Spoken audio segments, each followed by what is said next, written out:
सदाना साहब, आपको इंतजार कराने के लिए माफी, लेकिन जरा सीधे आए हमारे दर्शक। जो हमारे पास जानकारी है, रशिया को कोई फर्क नहीं पड़ता, सैंक्शंस के बाद भी वो तेजी से आगे बढ़ रहा है। सीधे प्ले ऑन करें। पहली तस्वीर जो आई है, रूस ने यूक्रेन को 3 तरफ से घेरा। वेल डन हमारी टीम ने जो बनाया, आपके सामने ये देखें। आप किस तरह यूक्रेन बॉर्डर से 25 मील दूर पर है क्लिंट से सैन्य व्हीकल, सैकड़ों टेंट, रूसी सैनिक सीधे रोके यहां पर। अब ये देखें आप किस तरीके से ये इनकी प्रिपरेशंस की तैयारी है। ये देखें आप, जो इनके सामने आर्मर्ड व्हीकल्स आपको यहां पर दिखाई दे रहे हैं, उनके टैंक्स आपको दिखाई दे रहे हैं, और उनके जो अलग अलग कैंप्स हैं वो दिखाई दे रहे हैं। चेंज करें इसको। यहां पर जो हमारे पास इंफॉर्मेशन है वो ये है, बेलगोरोड रूस, यूक्रेन बॉर्डर से 12 मील दूर रूसी सैन्य व्हीकल, सैन्य साजो सामान, सैकड़ों टेंट, हजारों सैनिक। ये देखें आप किस तरीके से यहां पर ऑन द अलर्ट बेलगोरोड में दिखाई दे रहे हैं, जो अभी हमने आपको विजुअल दिखाए थे। नेक्स्ट चेंज करें इसको यहां पर बड़ा तेजी से। वो बड़ा इंपॉर्टेंट है, वो ये है कि 100 से ज्यादा आर्मी व्हीकल, माइजर बेलारूस का शहर है, वहां पर क्या हाल है वो देखें। 100 से ज्यादा आर्मी व्हीकल, दर्जनों सैनिक कैंप, फील्ड अस्पताल, बख्तरबंद गाड़ियां, ये यहां पर दिखाई दे रहा है। ये हमारे सामने है। मैं चाहूंगा राहुल ये वाला ग्राफिक्स और वो जो उनका वॉर ड्रिल का वीडियो था उसके साथ सीधे चले विजय सरदाना सर के पास। विजय सर, शार्प रिएक्शन आपसे जानना चाहूंगा। मैं आपसे बात नहीं करना चाह रहा हूं टैक्टिकल वॉरफेयर की बात, मैं आपसे यह समझना चाह रहा हूं कि अमेरिका और यूरोपियन कंट्रीज ने यह कहा है कि जितना जितना रशिया आगे बढ़ेगा उतने उतने सैंक्शंस लगेंगे।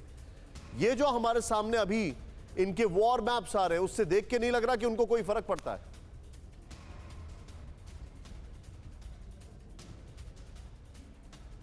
किससे पूछा निशांत जी? विजय सर, आपसे सवाल था ये मेरा। ओके, सॉरी, आपकी वॉइस थोड़ा सा ब्रेक हो गई थी। देखिए, इस समय 2 चीजों पे हमें समझने की जरूरत है। एक तो है पॉलिटिकल पोस्चरिंग या डिफेंस पोस्चरिंग जिसको हम बोल सकते हैं, और दूसरा है उसका इकोनॉमिक इम्प्लीकेशन। 2 चीजें वेस्टर्न वर्ल्ड के सामने चैलेंज ये है कि रशिया को कंटेन कैसे किया जाए, और रशिया को भी ये बात समझ में आती है कि अगर लोकल पब्लिक उनके साथ नहीं है तो यूक्रेन को ज्यादा समय तक सस्टेन करना बहुत एक्सपेंसिव होगा, और वो पॉसिबल नहीं है। ह्यूमन राइट वायलेशन और दुनिया भर की चीजें होंगी जो मुश्किल होगा। तो रशिया, मुझे नहीं लगता कि एक लिमिट के आगे एक्सीड करेगा। उन्होंने एक नेशनल सपोर्ट, अपनी एक पपेट गवर्नमेंट को 2 जो इन्होंने डिक्लेयर की है इंडिपेंडेंट स्टेट्स, उनको देके वो अभी वहां रेस्ट करेंगे। सेकेंड इंपॉर्टेंट इश्यू ये है कि अगर वेस्टर्न वर्ल्ड रशिया पे अगर इस समय कोई कार्रवाई नहीं करता है तो that will be A precedence for China. कल को चाइना साउथ सी में किसी कंट्री पे, किसी टेरिटरी पे ऑक्यूपेशन करता है तो उसको वेस्टर्न वर्ल्ड कैसे कंटेन करेगा, ये एक दूसरा डायमेंशन निकल के आता है।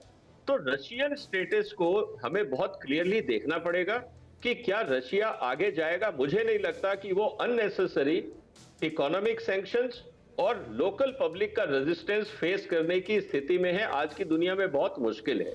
परवाह देश की, सोमवार से शुक्रवार रात 10 बजे TV9 भारतवर्ष पर।